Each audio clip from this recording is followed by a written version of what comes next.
c'est à croire que le peuple togolais a le chic, voire le triste privilège, de se saborder lui-même à la veille de chaque espérance collective. L'histoire semble bégayer, non par fatalisme mais par une malédiction que nous entretenons nous-mêmes avec une assiduité déconcertante.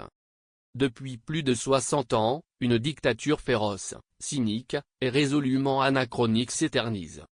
Et que voyons-nous en réponse à cette tyrannie obstinée?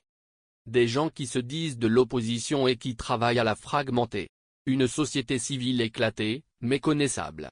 Une diaspora impétueuse, désaccordée. Au moment où toutes les forces de la nation devraient se lever comme un seul homme, que voyons-nous?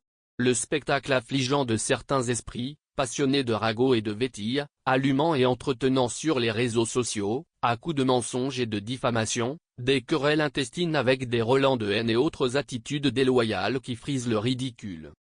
Certains, illuminés ou instrumentalisés, croient pouvoir terrasser la bête toute seule, à coups de posts enflammés et de vidéos indignées.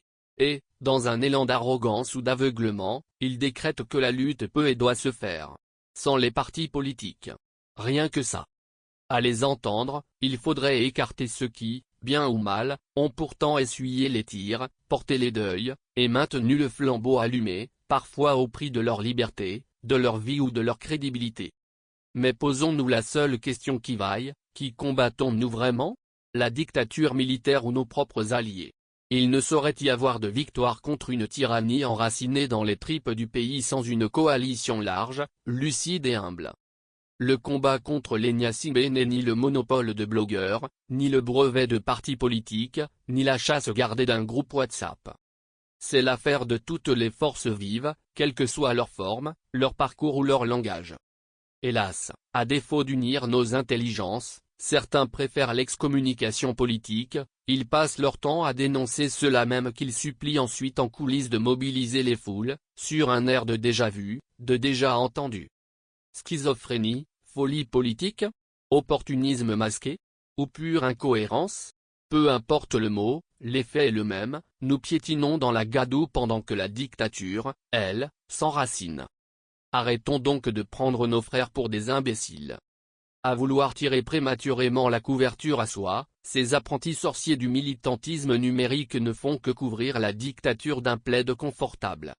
Et, pendant que nous nous invectivons à coups de « traîtres », vendus, opportunistes, le pouvoir, lui, se frotte les mains, savoure nos divisions et boit du tchououtou à la santé de notre bêtise. Le Togo ne sera libéré que par une convergence d'énergie. Point. Tous les chemins ne mènent pas à Lomé 2, mais toutes les forces doivent converger pour en faire tomber les remparts. Alors, camarades d'ici et d'ailleurs, cessons de croire que chacun peut faire son solo dans une symphonie de résistance.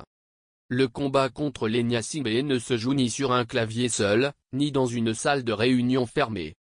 Il se gagne dans la rue, dans les esprits, et surtout, dans l'union lucide et stratégique.